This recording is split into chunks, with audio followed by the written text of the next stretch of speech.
و ماشاءالله زبردست دا سوای مې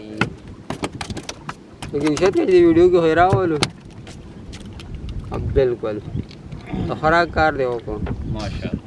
ماشاءالله دا پنالای کې دا وړي اوبه دي راغلي چکرله د دې اوبه دا خمی دی دا مخکې زمونږ اډه ده پکې رازوم کوم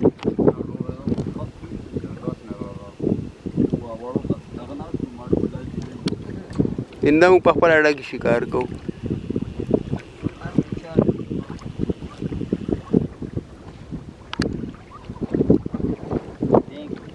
سمندر نه د اوبه رابېل شوي سم ډیم دی یا 2-3 ګزه دي دونه جوړې نه دي